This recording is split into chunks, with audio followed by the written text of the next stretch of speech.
Film club. Tell us a funny story about yourself. For myself. Something that happened recently that made you go, for fuck's sake, but everyone else will laugh over it. You walked in the door. Thank you very much for joining us in an episode of Film Club. I'm one, your host, Andy Harrison. To my right, as always, it's Andy Donaldson. You need to work on your intros. Every single week They're in Film so Club, awful. we invite you along to watch a film with us. We dive into some of cinema's best. We come back here. We talk it out. Andy, welcome back. It's episode 101. Yep, the Dalmatians. There's no Dalmatians here. We really missed the trick, but we're moving forward. What are we moving forward with? Lawrence of Arabia. Lawrence of Arabia. So, let the people know what's Lawrence of Arabia about. Lawrence of Arabia is about a real guy named Lawrence. What's his name? Arabia. T.E. Lawrence, that's the one, not T.J. T.E. Lawrence. A bloke who was in the military, British military, and he decides to help the Arabs take over the like Saudi Arabia, so the Arabian Peninsula from the Ottomans, from the Turks. And he does that, and it's about the ups and downs of Lawrence's life, really, and how he reacts to some of the stuff that he's caused that has been a result of war in general, and what he's achieved, and the outcomes of said achievements, and its involvement with the British Empire. So, this is the first time we had seen Lawrence of Arabia, either of us. Yep. This was a long film. Fucking 3 hours, 40 minutes long. Didn't quite expect it to be that long. No. How do you feel on the other side of that 3 hours and 40 minutes? All right. Sorry, there's another loud noise that you probably won't hear. They can never hear the loud noises Yes. whenever distract you. Did you see the little thing I put in last week? Oh, no, I didn't. Oh, all right, watch it again. So, this is a film that I probably won't watch again for a long time because it's a long film. It's a long film. Once you watch it, we're going into it. It's like there's nothing spectacularly amazing. This happens to bring up the film, but it's an epic. An epic film is something you don't watch in ages. Much like watch Seven Samurai, I'll probably be a while since to watch that again because it's so amazing. And it's a bit of a bad comparison because Seven Samurai I do prefer a lot more, but because that's an epic, you see everything comes together. It's not something you watch again maybe a month later. It's something you watch maybe a year later. I think Lawrence of Arabia extends that, and it might not be something I watch. I mean, everyone I spoke to about, like my dad and a couple of bosses, like people at work, have you seen it? It's like, yeah, it's fucking like years and years ago. It's going to be one of those situations, I think, before I watch it again. Because it's so long, and also because of everything that it details, it hasn't got these amazing individual points. It's just overall really good. And I think that's where it stands. I think it's really, with this film, you've got to take into account that it was made in the 60s, and there's a pro and a con. Because what it achieved in the 60s, and it's like my boss put it perfectly, is it was the way to, back then film was a way to show the world what is actually out there, because the world doesn't have the accessibility to the like when you go away on holidays, like went to America, stuff like that. The people didn't have the ability to do that. So you can see these long sweeping shots of like the amazing, like the desert stuff like that. It's really common in Star Wars: New Hope, which a lot of the desert scenes remind me of in this. So you have an awful lot of that stuff, and it's really good. If you think of how like significant that was in the 60s, it's that's why it's really good. And on the con of that is it's a 60s film. It suffers from a lot of the troubles that 60s and that era kind of films have, which is this little issues here and there. This like couple of my things with the film I have with some of the way that it's acted, that there's different progressions in acting nowadays that gets past that, or like the use of I mean the practical effects were amazing. There's one thing I do want to speak about later on in this review, but like the use of maybe like in Marcus makeup, I didn't like the use of makeup in this as much. Oh, the eyeliner. No, it was all more the guys are wearing eyeliner. There's an amount of like foundation, concealer, whatever it is. Yeah, it's a bit, and because the lights, the way the lights are, and darkening up people's faces. Yeah, it was a bit too much, and I didn't particularly like that. It was more like Lawrence's face. That was a bit of a really big issue for me, and it's something quite common in the 60s that accentuates the facial expressions, and less so about like maybe the body language as such, and it's the swift movements and like that. And that's something I don't really, when I watch classic films, it was something that never really resonated with me.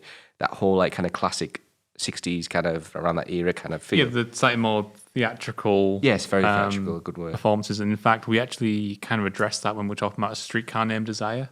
I think, yeah, actually, that's a really good point. And we talk about Marlon Brando being that introduction of a certain type of like, you know, that style of acting that became a bit more grounded, more natural, which became everything. The method acting became... That is a really good point, because it was the female in it that was a bit...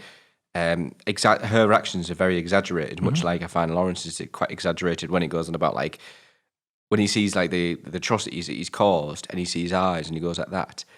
I don't really see into that as much as, say, I do it in more of a natural, like Brando kind of reaction nowadays. It's classical acting versus method acting. Yeah. So I agree. But I want to hop back for a second to what you said. What the significance of it being the 60s? Significance of it being 60s, not only just showing people, like, the world around them, the production. Yes. Okay. So I think this is the thing that's, like, jumped out at me when I was watching this was, I can't imagine filming this. Even now, to be honest, but never mind in the 60s. I can't imagine being the one to try and organize those shoots. Yeah. To try and place that narrative in the context of those deserts, to try and move your crews through those deserts, to those huge, wide, sweeping shots with what look like hundreds, thousands of extras. Yeah, how the hell did they manage to get that? So this is one of the things I drew a comparison to, but in a very good way. Like, this is the thing that I really, really took from this film, like, production and just that sense of scale, but natural scale, is if you look at the choreography with all the horses running through, it's all practical. If you look at something like an amazing scenes that have been well broke down and how well they've done, Return of the King, there was only actually about 20 horses in that massive scene where the riders of Rohan are going across. Or you look at something else like Game of Thrones, they actually reminded me a bit of Horde, the Horse Lords, how they go through. It's probably CGI, or it's like it was Return of the King with CGI behind it, what's the word? They put more and more behind them. And to do this in Lawrence of Arabia and to have that many horses, like even when you're on the train, when they stop the train and there's all those horses in the carts, how do you get those horses so calm, so close together, and all those explosions going off? It's how? You can see the influence this film had in everything, like exactly the examples you just provided there, Lord of the Rings, Game of Thrones, anything that has that sort of big, epic, sweeping nature has taken some sort of inspiration from Lawrence of Arabia. But I don't think anyone's, at least in contemporary cinema, people aren't willing to go to the lengths that Lawrence of Arabia did. I would love to know how much that cost them to try and do those sorts of huge groups, to try and arrange those sorts of things, to try and choreograph everybody to move at the same time and know exactly where they're going to be. It's immensely impressive in that respect. And what it allows is it allows them to lean into, at the time, what they were trying to lean into. So this is like an early 60s film, meaning that we'd had the 50s, 60s sort of era of the introduction of television. And people had started to move people away from cinemas because they now thought, well, I can get the cinema experience, but at home I don't need to go to the cinema anymore. So cinemas started to think, we need something new, we need to be different, we need to have something that is ours that you can't get on TV. And that's why we get widescreen. That's where widescreen comes from.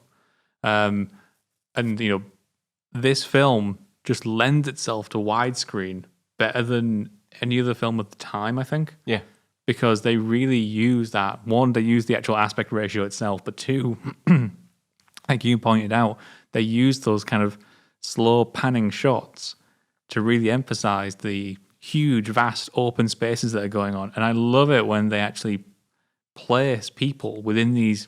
Oh, like when they're in the background, you see his tiny blip. Yeah. And it's almost like him? dropping Jesus something Christ. into an ocean and being like, is that the guy he's looking at? And you can see it. Like, I remember that part when Lawrence goes across and he's just echoed his voice, and the other guy's echoing back. Perfect see example. In the background, and you see him come over, and you can see like tiny bit of dust, or like when Sheriff Ali comes over the first time, and you're like, is that someone? Is that a car? No, it's just a guy on horseback. It takes ages to come, and you think, fucking hell, this place is so desolate. And then on the other end of this, you've got those sort of moments where the camera will move into relatively close or tight shots. Yeah. And they'll also do it when someone's like on horseback or on camelback, and they'll track them, and they'll track them for a decent period of time, and they'll do it across the desert. And you just think, what sort of magnificent engineering went into you guys figuring this out? That's it. Because it was by no means a simple film to put together. I agree that it's somewhat a product of its time in terms of some of the performances. I don't think all the performances, but some of the performances are still a little bit weighted in 60s classic acting. And to have certain elements of the film pull it forward, and not only pull it forward, but to pull cinema forward, and to see its long-reaching influence on people like George Lucas and people like Steven Spielberg, and especially anyone watching this film now with the context of contemporary cinema looks at it and you just think, wow, I really see where Indiana Jones came from. I see exactly where Spielberg took all that inspiration from Indiana Jones. It's funny you should say about the production. So you said there you'd love to know how much it cost. So I checked up there and it cost apparently 15 million, bearing in mind it was made in 1962. So the common eye now would be like, 50 million, that's not too bad. It's two and a half times the cost of the room. But if you put it into perspective, this is 1962. I've just gone to the Bank of England there, got an inflation calculator. In 1962, 15 million now is 304 million. 304 million. Yeah. So that's a really good sizable budget, but it's also not the biggest budget we've ever had for a film. Not at all. What is the big? Well, what's one of them? If I'm remembering right, the biggest budget is still Avatar. Oh, really? I didn't realize the budget was that high. I want to say $500 million.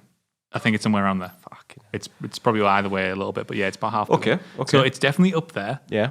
But I mean, that's quite good considering what they achieved in terms of production with that. Lawrence of Arabia, Avatar, Lawrence of Arabia. Even Avatar takes influence from Lawrence of Arabia.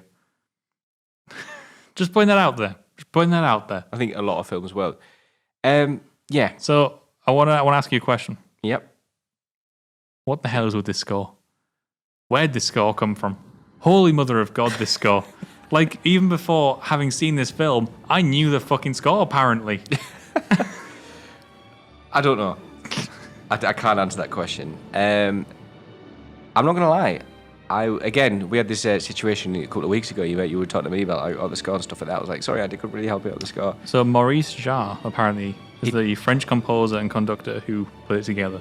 And it's got that Lawrence of Arabia tune, which I don't know where I know it from, but clearly it's ingrained in like the cultural zeitgeist somewhere because it's just in here.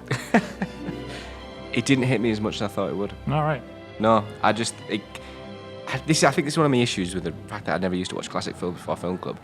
For me, it's got that classic, for lack of a better word, that classic 60s score.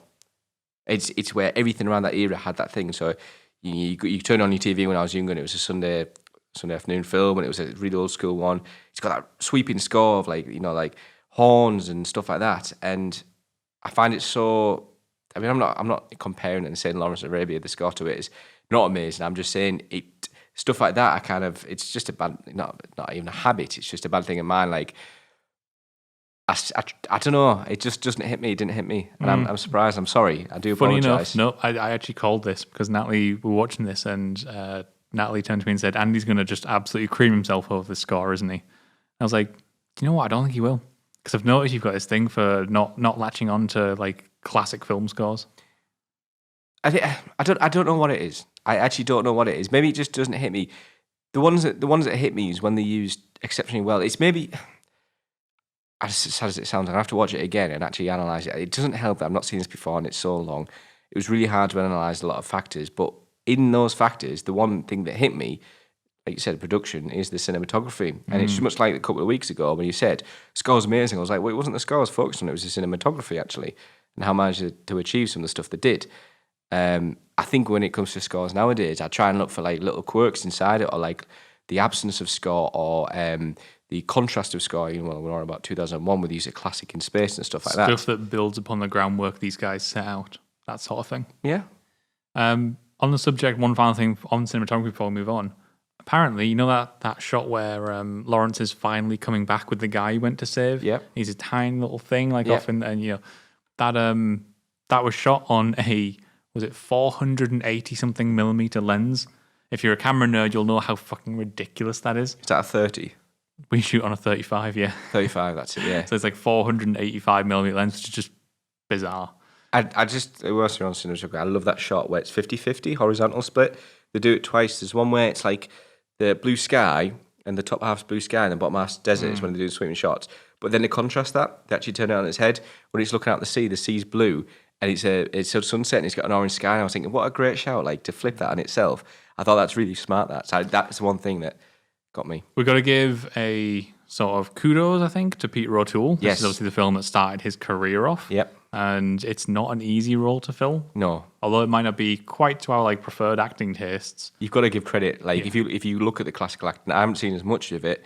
He does that really well. You can tell from him that he's shocked from the character is absolutely just mortified with what he's done. And he's also playing with something which I find absolutely fascinating. That he's playing with ideas that are ahead of its time. So he's playing with the ideas of identity and how someone fits in. Yeah. And how it's like, is he English? Is he white? Does he feel more like he belongs in and like the Arab countries? Does he feel like he belongs as part of that army? Is he part of this army? Does he enjoy killing? Does he not enjoy? Who is Lawrence? Like he's having identity crisis. I think it's really, again, classical acting. So I wasn't, but if you take that aside, there's a really good scene is when I loved it actually because you come into the film and Sheriff Ali, I never trust him from the start. Obviously, how it shows you, Racist.